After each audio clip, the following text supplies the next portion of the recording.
In the second chapter of the Gospel of John, we have the story of the wedding feast at Cana. One of the curious details in that story is that there is a reference to stone vessels. There were 6 stone vessels. With me is my colleague, Professor Roland Deines, who is actually an authority on Pharisee stone vessels, and he has brought these 2 beautiful objects for us to look at today. Roland, let's start. How did you come upon such wonderful and beautiful things as these vessels? That's actually a story from my youth, so to speak. When I started to do my PhD on the Pharisees in the early 1990s, I spent 1 year in Jerusalem. And this time, end of the 80s, early 1990s, were a time when in Pharisaic studies, the main topic was sources and how to date the sources. And the big idea was all our sources are fairly late, are post-70. And that means I was looking somehow for sources which I can place more securely in the time before 70. And the year 70 is always a kind of dating watershed. This is a time when the temple got destroyed in Jerusalem. And if all the Gospels are post-70, and the other main source for the Pharisees in the first century is the Jewish historian Josephus, also writing from about 80 to 100, his 4 big books. That means what we have is a picture of Jewish society after the destruction of the temple, which brought about a lot of changes.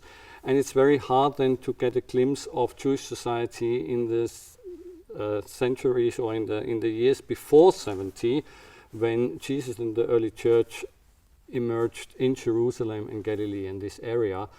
And so this was a question which was on my mind, but I was in Jerusalem solely to learn Hebrew and to study ancient Judaism at the Hebrew University. And being in Jerusalem means you are interested in begin to be interested in archaeology. So I went to one of these museums there. I took a guided tour, and when we walked through the museum, which is actually the Wall Museum in the old city of Jerusalem, which I think is still one of the most inspiring places in the old city of Jerusalem.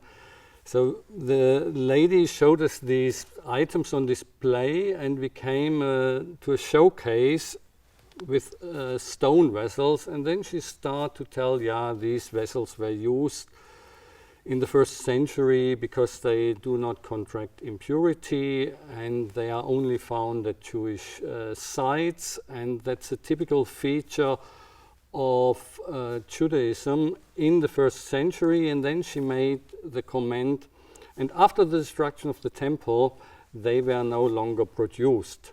And this somehow kicked off my interest, because I get a feeling, okay, that would be archaeological group of vessels, a characteristic group of vessels which I can date securely in the in the period before 70, and they indicate interest in purity practice, because you mentioned this text in John 2:6 about the 6 stone vessels, but John adds a little comment: they were standing there for the purity reasons of the Jews. And so it's clear these stone vessels have something to do with purity, the typical form of Jewish purity. And the texts which we have about the Pharisees show that the Pharisees are interested in purity, and purity in connections with vessels and household items. So I'm holding here in my hand an artifact dug up by archaeologists that was definitely used before the fall of the Second Temple in 70. Yes, you do. And we can even be more precise. So this production of the stone vessels started in the time of Herod the Great. So obviously the production time extended only about 80 years or so. And that would mean we are very close in this time where early Christianity started, and we can assume that Jesus, the apostles, the Pharisees of his time, and other people were quite familiar with this kind of household items. So this isn't just an archaeological detail, this is actually a glimpse into the social and religious and cultural world which is obscure to us from our texts because they're from a later period. Yeah. So this is a window in the reality of first century Palestine, and again, first century Jewish Palestine, because you find these stone vessels only in places with a Jewish inhabitation. So whenever archaeologists dig out stone vessels of this type, they can be sure this site had a Jewish population, and they can be fairly sure they are in the first century. Now, to my inexpert eye, this is some sort of jug. It looks like a jug for pouring. Tell me, what do we know? Yeah, you think that should be the milk jug for pouring milk in your tea, but or perhaps pouring some olive oil. So actually, we do not know really for what they were used. So my theory with this specific kind of vessel is that you use them for the ritual cleansing of the hand. So you pour the pure water over your hand for the washing of your hands. So the ritual washing of your hands before the meal. But this is nothing more than an educated guess. So actually we don't know. From the archaeological finds, we know that more or less all types of cups and vessels were made out of stone as well. So we have larger and smaller plates and cups. And but your guess, okay, it's an educated guess, but it's an educated guess because it links a vessel that's designed so that it cannot lose its purity, and it links it to a rite of purification. Yeah. And I think this is the most important aspect of these vessels, because if you look at them and compare them with first century vessels made of clay or glass or metal, in comparison to them, they are rather ugly. So they are not the most splendid items, so there must be a reason why you want to use them instead of glass or fine pottery.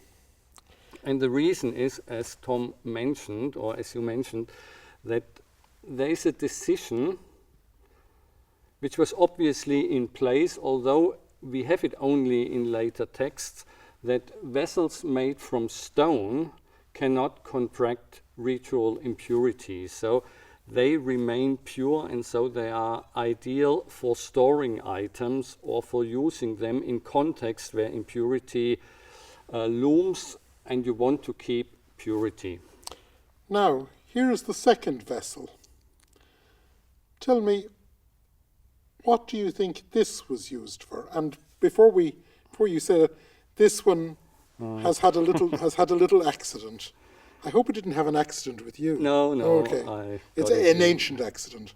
I think it was during the excavation. It looks rather new, but I bought it in this way, and that was all what I was able to get. Tell me, what do you think this vessel was used for? So this is the most common type of all the stone vessels. It's hand-carved, not made on a lathe. So other of the vessels were made on a lathe. This is hand-carved. And typical are these two handles on both sides. And what I have attached is this string, and this is my own kind of invention and theory, because I think these vessels were used to draw either liquids or perhaps corn from larger pits or silos.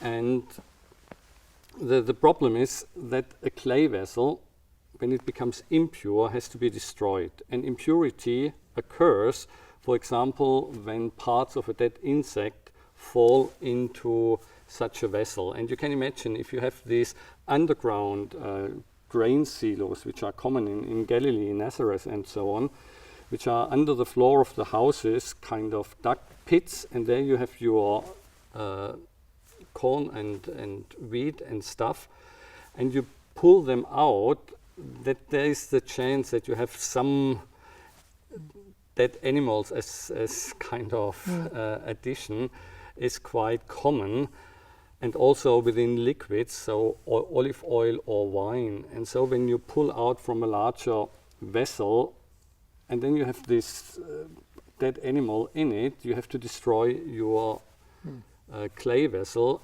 and the stone vessel would remain pure forever. So I think this was one of the reasons. And there is actually a later Jewish text which describes a certain temple ritual where this kind of vessels are described as being tied to the horns of oxen, and the oxen were led to a spring in Jerusalem, and they had to lower their heads so that these vessels enter the spring, and when the cows then lifted up their heads again, they pulled out the water, and that means the water was drawn without any human interference.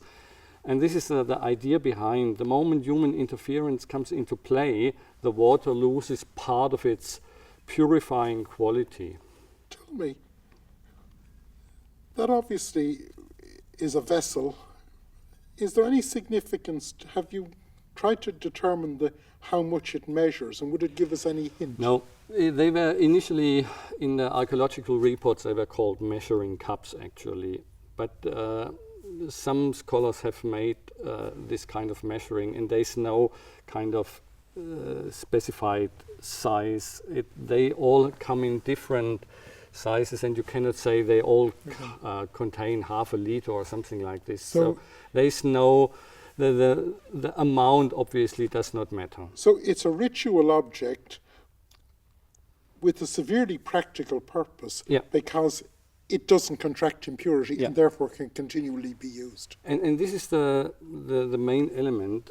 So it was found not only related to Jerusalem and the temple, where you think, okay, this is the place where purity, ritual purity, religiously motivated purity is on its height in the Jewish system, but it was found throughout the land of Israel. So in Jerusalem, Judea, in the Hebron Hills area, in the coastal area where we have Jewish inhabitants, but also then in Galilee and parts of the Golan Heights. So it's very clear that this was used by people as part of their daily purity routine at home, and not just in relationship with the temple.